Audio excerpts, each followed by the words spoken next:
To PCS successful. आज की class में हम करने वाले हैं फिजियोग्राफिक डिवीज़न ऑफ बिहार, यानी बिहार का भौतिक विभाजन। किस तरह से कितने लैंडफॉर्म्स में और किस तरह के लैंडफॉर्म्स बिहार में पाए जाते हैं। फिजियोग्राफिक डिवीज़न का मतलब क्या होता है? A region having a particular pattern of relief features और landform that differ significantly from the adjacent region. मतलब कि जैसे कि इस लैंडफॉर्म में यहाँ पर पहाड़ है और उसके नीचे एक मैदानी भाग है, ठीक है। तो इस तरह से इस जगह पे किस तरह के लैंडफॉर्म है और उसके जस्ट एडजेसेंट में रीजन में किस तरह की रिलीफ फीचर्स हैं यानी लैंडफॉर्म्स हैं। तो इस तरह का जो डिवीज़न होता है किसी भी जगह का, जैसे या फिर इंडिया का हो गया या फिर बिहार का, तो इसको जब हम पढ़ते हैं तो उसको बोलते हैं फिजियोग्राफिक डिवीज़न यानी कि भौतिक विभाजन। किस जगह का क्या लैंडफॉर्म्स है हम उस बारे में इसमें जानेंगे।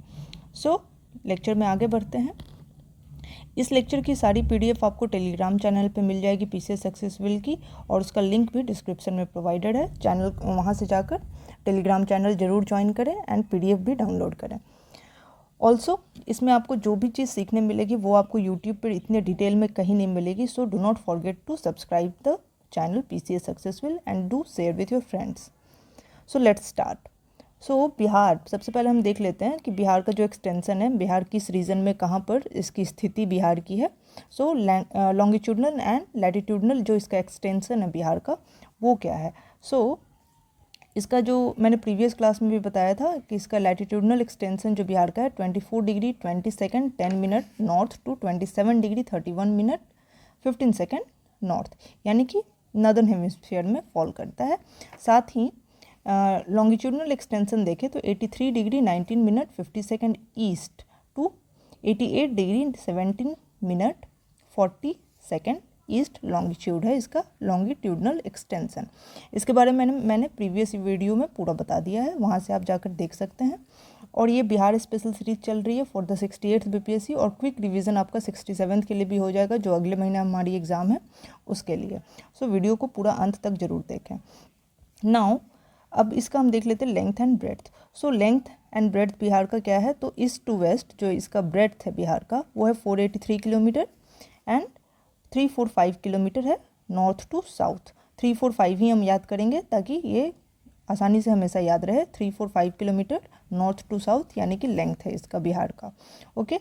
और बिहार 12th लार्जेस्ट स्टेट है इंडिया में, 12th लार्जेस्ट। एंड एरिया क्या है बिहार की, टोटल एरिया है 94,163 स्क्वायर किलोमीटर। ये area latitude and longitude plus ये जो लेंथ एंड ब्रेड्थ ये तीनों पॉइंट इंपॉर्टेंट एग्जाम में बहुत बार पूछे जाते हैं, ओके। अब ये हो गया एक ओवरव्यू स्टेट का। अब आगे देखते हैं इसके जो फिजिकल डिवीजन्स है बिहार के भौतिकी विभाजन उसके बारे में।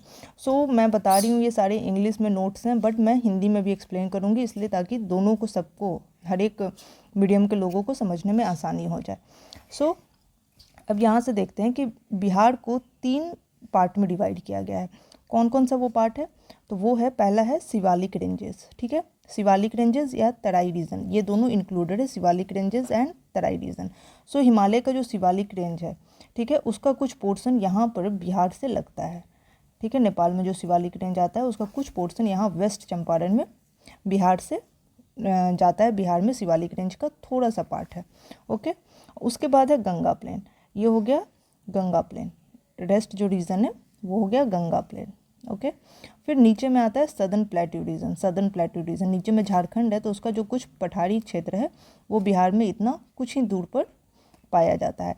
तो ये जो सदर्न प्लेट्यू रीजन है इसको भी हम 2 पार्ट में बांट दिए हैं, एक है कैम्यूर प्लेट्यू रीजन और दूसरा है ये जो छोटा नागपुर प्लेट्यू रीजन का जो पार्ट है, रेस्ट पार्ट जो बिहार का है वो इधर है। तो इसको हम 2 पार्ट में बांटे हैं सदर्न प्लेट्यू रीजन को, कैमूर प्लेट्यू और रेस्ट जो है बाकी प्लेट्यू रीजन यहाँ से लेकर यहाँ तक, ओके। अब इस मैप से हम थोड़ा सा क्लियरली समझते हैं। तो सबसे पहला जो हमारा है वो इधर है शिवालिक रेंज। तो शिवालिक रेंज सबसे पहले हम शिवालिक रेंज को पढ़ते हैं। शिवालिक रेंज वेस्ट चंपारण में है, यानी कि कहाँ पर है ये, नॉर्थ वेस्ट। गंगा का जो रिवर गंगा है ये बीच से बिहार से जो गुजरती है गंगा रिवर, इसके नॉर्थ में और वेस्ट में यहाँ पर है ये शिवालिक रेंज, ओके। और शिवालिक रेंज को फर्दर हमने डिवाइड किया 3 पार्ट में। कौन कौन सा वो पार्ट है? तो वो पार्ट है सोमेश्वर रेंज, हरहा वैले यानी कि दून वैले और रामनगर दून, ये 3 पार्ट में ये डिवाइडेड है। जो सोमेश्वर रेंज है ये नदर्न मोस्ट पार्ट है, सबसे ऊपर का, ठीक है। और रामनगर दून जो है वो है सदर्न मोस्ट पार्ट, सबसे नीचे वाला पोर्शन। और बीच में जो इन दोनों के बीच में है वो है हरहा वैले यानी कि दून वैले, दून वैले। ओके, सो ये हो गया दून वैले। सो ये 3 पार्ट में हमारा शिवालिक रेंज डिवाइडेड है बिहार का। ओके, और टोटल एरिया इस रेंज का कितना है? तो इस रेंज का जो शिवालिक रेंज है इसका टोटल एरिया अगर हम देखें तो वो है 932 स्क्वायर किलोमीटर। ये भी एग्ज़ाम में पूछा जाता है। और नॉर्थ वेस्ट ऑफ गंगा इसका लोकेशन है। और इसमें जो किस टाइप की रॉक्स यहाँ पे पाई जाती है? तो टर्शियरी रॉक सिस्टम यहाँ पर है शिवालिक रेंज में। Rock types tertiary rock. Okay, और ये फर्दर सब डिवाइडेड है 3 रीजन में, Someshwar range upper northern most part and Ramnagar Doon lower and southern most part and Doon valley between Someshwar range and Ramnagar Doon. Okay, तो जो सबसे हाईएस्ट पीक है बिहार की, जो हाईएस्ट पीक है यानी कि सोमेश्वर रेंज, उसकी कितनी हाइट है? 874 मीटर, 874 मीटर। और ये सोमेश्वर रेंज में है, ठीक है। सोमेश्वर पीक 874 मीटर, ये हाईएस्ट पीक है बिहार की। ये भी एग्जाम में पूछा जाता है। ओके, इसको हम आगे देख लेते हैं। सोमेश्वर रेंज, सोमेश्वर रेंज जो है, पहला पार्ट है सोमेश्वर रेंज सबसे ऊपर वाला। तो सोमेश्वर रेंज, सोमेश्वर हिल इसकी हाईएस्ट पॉइंट है 874 मीटर। और ये जो सोमेश्वर रेंज है इसकी टोटल कितनी एरिया में है ये? तो only 75 square kilometre, 75 square kilometre. और साथ में जो शिवालिक रेंज जिसके बारे में हम पढ़ रहे हैं, तो शिवालिक रेंज ये मात्र लगभग अप्रॉक्स 1% है बिहार का हिस्सा, मात्र 1%, यानी जो पहाड़ी क्षेत्र है वो बस 1% है। 75 स्क्वायर किलोमीटर, ये भी एग्जाम में आ चुका है। अब इसका एक्सटेंशन, ये भी इम्पॉर्टेंट है, जो इसका एक्सटेंशन कहाँ से कहाँ तक है सोमेश्वर रेंज? तो Triveni canal in the west and Bhikhnathori in the east, ये है इसका एक्सटेंशन। इसको भी नोट करेंगे। ओके, इम्पॉर्टेंट पासेस, अब इसमें 3 इम्पॉर्टेंट पास है सोमेश्वर रेंज में। कौन कौन से हैं? ये तीनों पास इम्पॉर्टेंट है। और कौन कौन से रिवर पर है ये भी इम्पॉर्टेंट है। ये सारा पॉइंट बाय पॉइंट मैं आपको प्रोवाइड कर रही हूँ पीडीएफ में। पीडीएफ जरूर डाउनलोड कर लें, नहीं तो वीडियो से भी काफ़ी क्लैरिटी आपको पहले ही मिल जाएगी। सोमेश्वर पास, पहला है सोमेश्वर पास। सोमेश्वर पास डिफरेंट जो रिवर होते हैं, जो रिवर हिमालयन रिवर जो फ्लो करती है इस एरिया में, उस रिवर की वजह से कुछ पासेस क्रिएट हो गए हैं जो कि नेपाल और बिहार के बीच में रास्ता प्रोवाइड करता है। तो वो कौन कौन से पासेस हैं? सोमेश्वर पास किस रिवर के कारण? तुरीपानी रिवर। फिर है भिकनाठोरी पास कुदी रिवर के कारण। और एक है मरावत पास, नॉट अमरावती नहीं है ये, मरावत पास। ओके, मरावत पास, ये है हरहा रिवर, ये पीडीएफ में मैं करेक्ट करके डाल दूंगी। मरावत पास, 3 पास है हरहा रिवर की वजह से, ये एक हो गया मरावत पास। ओके, ये 3 पास हैं सोमेश्वर रेंज में। आगे देखते हैं रामनगर दून। रामनगर दून आ गया सदर्न मोस्ट पार्ट। इसकी टोटल एरिया कितनी है? तो ये है 214 स्क्वायर किलोमीटर। और हाईएस्ट पीक इसका कहाँ है? संतपुर में। संतपुर हाईएस्ट पीक 240 मीटर इसकी हाइट है। और जो रामनगर दून है इसकी टोटल चौड़ाई 6 से 8 किलोमीटर है और लंबाई है 32 किलोमीटर। ये भी क्वेश्चन आया है। 6 to 8 kilometre wide and 32 kilometre long. Okay, उसके बाद अब देखते हैं दून वैले। ऊपर नीचे दोनों हमने देख लिया। अब जो बीच में है दून वैले, शिवालिक रेंज का क्या है? एक है Someshwar range, okay, highest peak है यहाँ पर। उसके बाद बीच में आता है दून वैले और उसके बाद सबसे नीचे में है रामनगर दून। ठीक है, दून वैले को हरहा वैले भी बोलते हैं, also known as Harha valley due to because Harha river flows through this region. और इसकी लंबाई कितनी है? तो इसकी लंबाई है 24 किलोमीटर, 24 किलोमीटर लॉन्ग है ये। और सबसे बड़ा एरिया जो शिवालिक रेंज में है वो इसी का है 643 स्क्वायर किलोमीटर। टोटल मिलाकर हो गए 932 स्क्वायर किलोमीटर शिवालिक जो रेंज है उसकी किलोमीटर स्क्वायर, ये टोटल एरिया हो गया। ओके, अब ये देख लिए हम यहाँ से मैप से पूरा कवर हो गया। यहाँ पर रामनगर दून, रामनगरदुन, इसकी हाईएस्ट पीक है 240 मीटर हाई संतपुर में। और ये है सोमेश्वर रेंज और इसकी हाईएस्ट पीक है सोमेश्वर हिल 874 मीटर, जो कि बिहार की हाईएस्ट पीक है। अब नेक्स्ट देखते हैं। अब आ जाते हैं नदन जो गंगा प्लेन है। सो अब यहाँ पर फिर से मैप ले आते हैं और यहाँ पर देखते हैं गंगा प्लेन। सो 96% अप्रॉक्स 96.27% जो एरिया है बिहार का वो मैदानी भाग है, यानी कि प्लेन रीजन है, वो है ये रीजन। ओके, तो ये प्लेन रीजन क्वाटरनरी रॉक है यहाँ पर, और ये प्लेन रीजन जो है बिहार का, ये सबसे बड़ा एरिया है बिहार का 96.27% अप्रॉक्स। सो टोटल इसकी एरिया कितनी हो जाती है 90,650 किलोमीटर, ये टोटल एरिया है इस जगह का। सो ये हो गया गंगा प्लेन। अब गंगा प्लेन को भी गंगा रिवर डिवाइड करती है 2 हिस्सों में।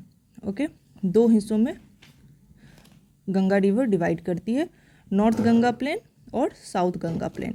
और नॉर्थ गंगा प्लेन जो है उसकी जो स्लोप है वो इस तरह से है, इधर से आते हुए नॉर्थ और ईस्ट, नॉर्थ ईस्ट के तरफ से इसकी स्लोप है।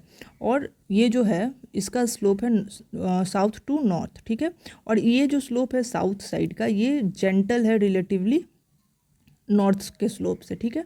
और ये ज़्यादा स्टीपर स्लोप है नॉर्थ वाला। So north Ganga plain and south Ganga plain. और स्लोप कितनी है, तो स्लोप जो अगर हम ग्रेडियंट इसका देखें तो इसकी ग्रेडियंट जो स्लोप है बिहार का वो है 6 सेंटीमीटर पर किलोमीटर।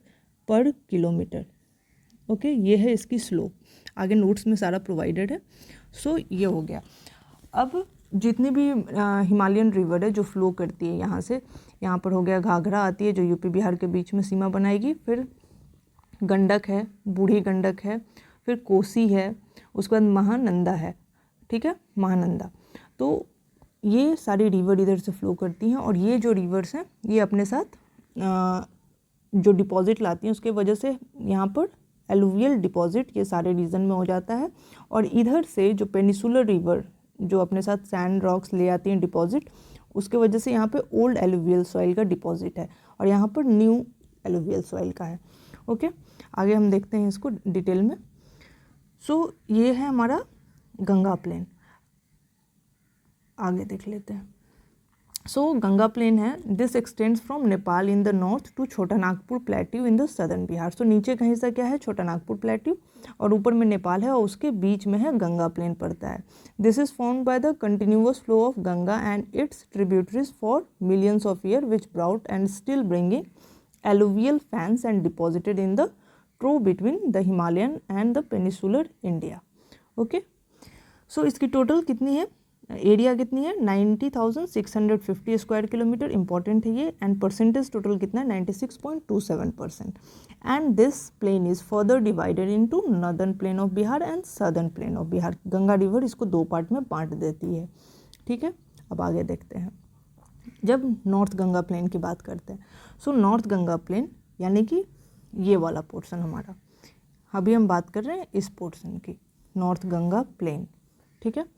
अब नॉर्थ गंगा प्लेन में हम देखते हैं तो इसकी एरिया है 56,980 स्क्वायर किलोमीटर। ये मैक्सिमम एरिया है बिहार का, मैक्सिमम पार्ट है नॉर्दर्न गंगा प्लेन में 56,980 किलोमीटर, अप्रॉक्स 62%, ठीक है, प्लेन का। सो सॉइल टाइप इसका क्या है, खादर हिंदी में बोलते हैं, यानी न्यू एलुवियल सॉइल। ये न्यू एलुवियल सॉइल का डिपॉजिट है यहाँ पर। और ये एरिया फ्लड प्रोन है, क्योंकि हिमालयन रिवर ये साल भर इसमें पानी रहता है और काफ़ी हाई फ्लो। अब इधर का ग्रेडियंट भी ज़्यादा है, ठीक है। सो ड्यू टू स्लोप भी स्टीप है, इस वजह से यहाँ पर जो लार्ज अमाउंट में पानी जब आता है तो यहाँ पर नॉर्दर्न बिहार में हमेशा बाढ़ की समस्या रहती है, खास करके बरसात के टाइम में।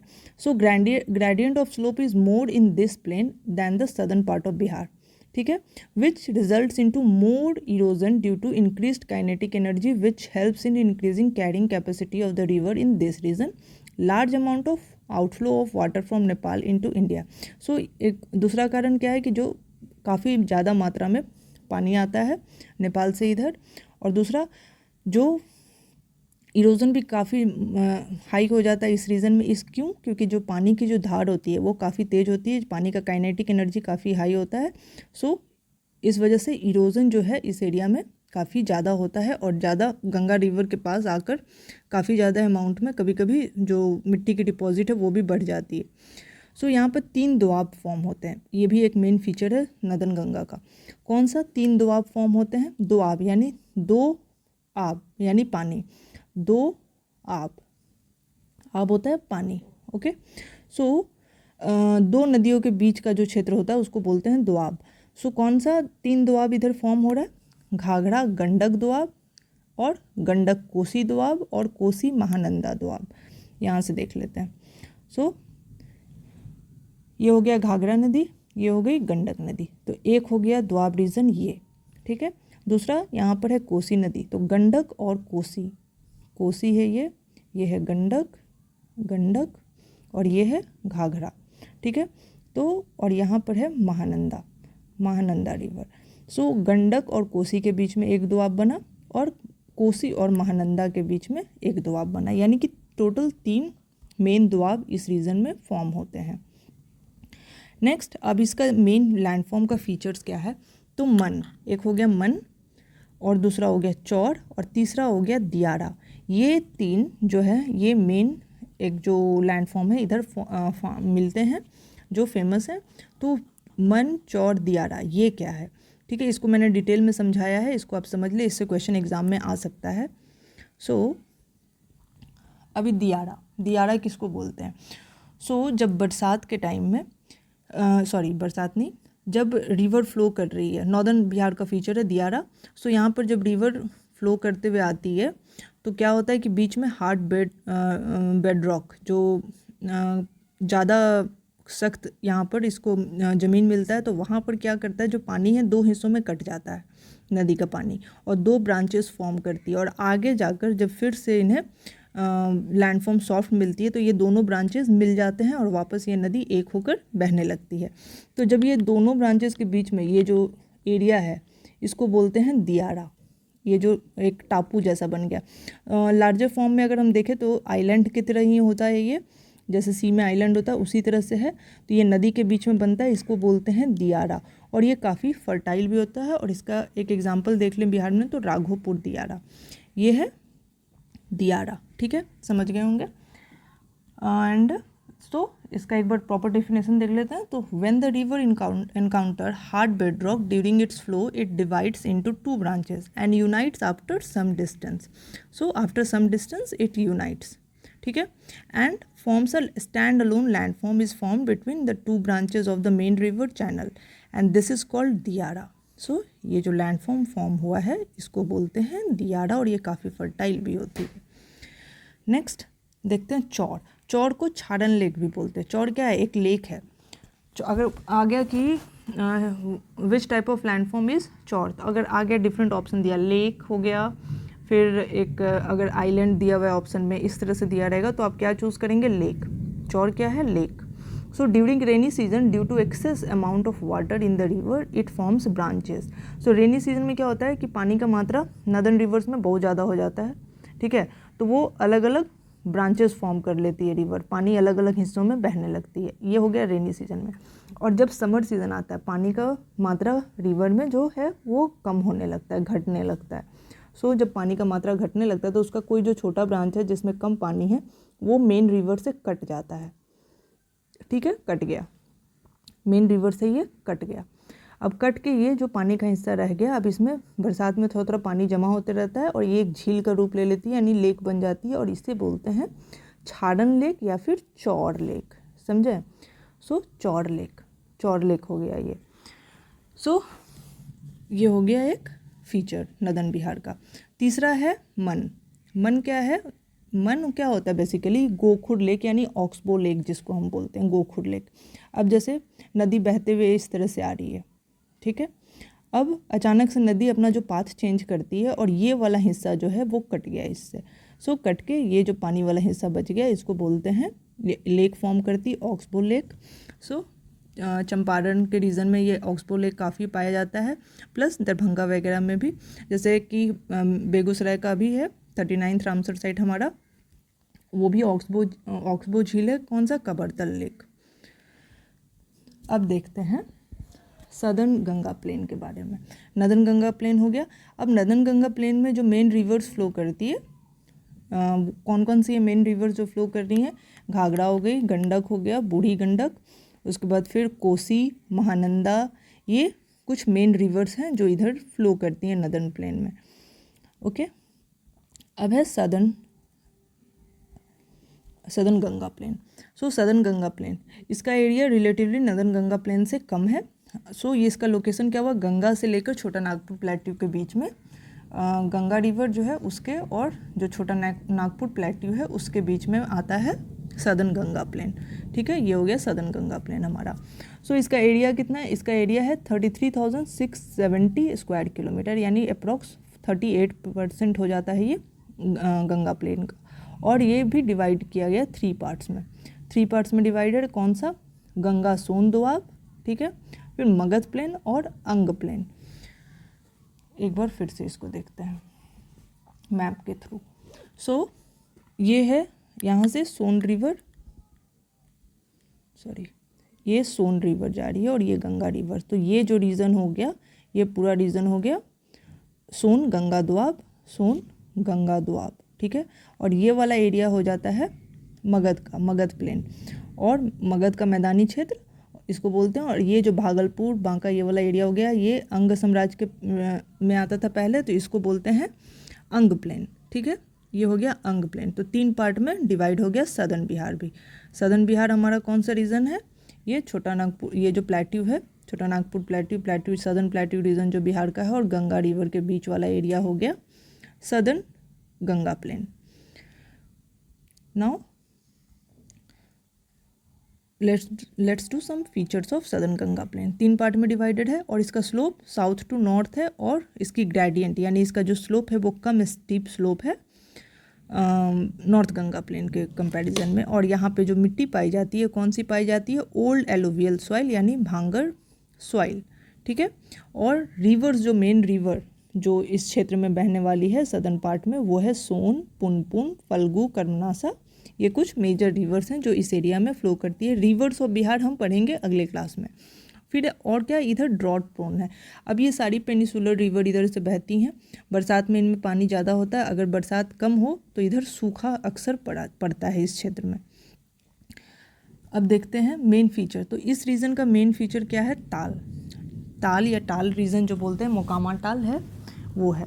तो क्या होता है कि ये जो गंगा रिवर है, अब इधर ग्रेडियंट कम है, नॉर्थ टू साउथ रिवर्स का ये जो लैंड फॉर्म का शेप है। ओके, एक और चीज़ मिस हो गया, बिहार का जो शेप है जो ज़मीन का, वो किस तरह से, तो एक तरह से नाव के शेप में।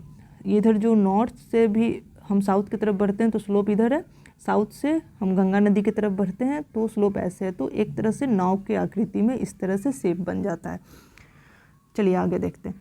तो टाल क्या है, सो स्वैम्प, ये जो स्वैम्प फॉर्म होता है गंगा रिवर के आसपास अप टू भागलपुर, कहाँ से, बाढ़ से लेकर भागलपुर तक, इसको बोलते हैं टाल, ठीक है। रबी क्रॉप की खेती इधर काफ़ी अच्छे मात्रा में होती है। So formation of numerous swamp near southern bank of Ganga from Barh to Bhagalpur region में पाया जाता है, and this swamps is known as tal. Okay, ये हो गया टाल। अब देखते हैं southern plateau. So southern plateau हो गया नेक्स्ट पार्ट बिहार का। सदर्न प्लेट्यू को भी हम 2 पार्ट में बांटे हैं। सो अभी पढ़ लेते हैं सदर्न प्लेट्यू के बारे में। So this is found in the southern flanks of Bihar between southern plain and Chhota Nagpur plateau of Jharkhand. Jharkhand का जो छोटा नागपुर प्लेट्यू है और सदर्न प्लेन जो है उसके बीच में आता है ये। सो छोटा सा रीजन है, पतला सा, लंबा सा। So basically it is located between Kaimur in the west and Banka in the east. So Banka जो है वो ईस्टर्न मोस्ट में आ जाता है और इधर वेस्ट में आ जाता है कैमूर। उसके बीच का जो रीजन है वहाँ से वहाँ तक, कैमूर से बांका तक, ये आता है सदर्न प्लेट्यू के पार्ट में। This region is blessed with many conical hills which are made of batholith like Pretshila, Ramshila and Jethian. So Jethian, ये सब कुछ हिल्स हैं इस एरिया के, जो कि किस टाइप के रॉक से हैं, तो ये बैथोलिथ हैं। Okay, and it is made up of hard rock like gneiss, schist and granite, ठीक है। और इधर जो कैमूर के जो हिल्स हैं उधर से ज़्यादा जो हार्ड रॉक फाउंड होते हैं वो कहाँ पर, जो बाकी रेस्ट ऑफ द पार्ट है पेनिसुलर सदर्न प्लेट्यू का, वहाँ पर होते हैं ज़्यादा हार्ड रॉक, यानी कि ग्रेनाइट के ज़्यादा पहाड़ी मिलेंगे आपको। And this region is rich in mineral and almost all mineral resources of Bihar are found from this region itself. So जो थोड़ा बहुत भी झारखंड के अलग होने के बाद मिनरल रिसोर्सेज बचे हैं बिहार में, वो इसी रीजन में आपको मिलेंगे। Okay, and this can be further divided into 2 parts. अब इसको भी हम 2 पार्ट में बांटे हैं। कौन सा? Plateau of Kaimur. So map से एक बार और देखते हैं इसको। सो यहाँ पर देखेंगे तो ये हो गया प्लेट्यू ऑफ कैमूर, और ये जो रेस्ट है सदर्न प्लेट्यू रीजन, ये हो गया। ठीक है, इसमें सब आ जाता है गया से लेकर यहाँ पर बांका तक, ये पूरा एरिया है, और ये रोहतास और कैमूर का क्षेत्र है। और यहाँ पर जो रॉक है वो किस टाइप की रॉक है? तो विंध्या रॉक। ठीक है, और इधर जो रॉक है, ये मेन डिफरेंस है, यहाँ पर जो रॉक है वो है धरवार टाइप का रॉक, धरवार। सब कुछ नोट्स में दिया हुआ है, PDF आप डाउनलोड करेंगे वहाँ पे आपको मिल जाएगी। सो विंध्या और धरवार, ये 2 तरह की रॉक्स में डिफरेंस है सदर्न प्लेट्यू रीजन का बिहार में। ओके, सो अब इसकी देखते हैं कितनी है एरिया। तो 1280 स्क्वायर किलोमीटर है प्लेट्यू ऑफ कैमूर का एरिया। रोहतासगढ़ का किला यहाँ पर है, और विंध्या रॉक्स का यहाँ पर विंध्या रॉक्स से बना है ये रीजन। और रोहतासगढ़ का हाइट कितना, हाईएस्ट जो यहाँ पर पीक है वो है 454 मीटर। ठीक है, अब रेस्ट ऑफ द जो पार्ट है वो देखते हैं। तो वो है हिल्स ऑफ खड़गपुर, और टोटल एरिया 1300 स्क्वायर किलोमीटर हो जाता है इसका, यानी कि टोटल मिलाकर 2580 स्क्वायर किलोमीटर है प्लेट्यू रीजन बिहार में, स्क्वायर किलोमीटर। ओके, सो कौन कौन सा है इसमें एरिया आ जाता है? बांका, मुंगेर, जमुई रीजन हो गया, फिर राजगीर, बराबर, ये सब जो जेठियान हिल्स, ये सब इधर हिल्स ऑफ खड़गपुर रीजन में आ जाते हैं। राजमहल हिल्स मेन ये जो रीजन है इधर का, राइट साइड में हम देखेंगे राजमहल हिल्स। सो ये साथ में ओल्डेस्ट पार्ट भी है बिहार का, ये ओल्डेस्ट पार्ट है। और धरवार रॉक इस रीजन में आपको देखने को मिलते हैं। और यहाँ पर है विंध्या, प्लेट्यू ऑफ कैमूर में विंध्या रॉक, और रेस्ट जो प्लेट्यू बचता है उसमें है धरवार रॉक्स। ओके, अभी इसको देख लेते हैं। अब एक तरह से एज के बारे में, जितने भी जो लैंड फॉर्म्स हैं उसकी एज। तो यहाँ से हम देखें तो ये जो रीजन है इसको मार्क करते हैं 1। ठीक है, ये हो गया धरवार रॉक्स। अब यहाँ पर है विंध्या, ये हो गया 2 विंध्या, और इधर है टर्शियरी रॉक्स का फॉर्मेशन, ये हो गया 3 नंबर, और ये जो प्लेन है ये हो गया 4 नंबर। सो यही इसका एज का ऑर्डर भी है। सबसे पुराना कौन सा पार्ट है बिहार का? ये फॉर्मेशन सबसे पुराना धरवार वाला। फिर है विंध्या वाला कैमूर का दूसरे नंबर पे। फिर जो यंगफॉल माउंटेन रेंज का पार्ट है ये शिवालिक, ये तीसरे नंबर पे हो गया। और चौथे नंबर पे सबसे नया पार्ट है ये जो मैदानी क्षेत्र है वो। ठीक है, सो इसी के साथ जितना भी भौगोलिक विभाजन था, फिजियोग्राफिक डिवीज़न बिहार का, ये पोर्शन हमारा कंप्लीट हुआ। ये स्पेशल सीरीज चल रहा है 68 BPSC के लिए, बिहार स्पेशल का हाई एल्ड टॉपिक है। ये सब टॉपिक से क्वेश्चन अक्सर पूछे जाते हैं। सो ये टॉपिक आप जरूर 30 मिनट्स अप्रॉक्स वीडियो में लग रहे हैं। सो 30 मिनट्स का वीडियो जरूर देखें, एक बार में याद होने की चीज़ है और हमेशा याद रहेगा, एग्जाम में आप जरूर बना कर आएंगे। Hope you like the video पसंद आई हो तो वीडियो को शेयर करें, लाइक करें, सब्सक्राइब करें। Thanks for watching.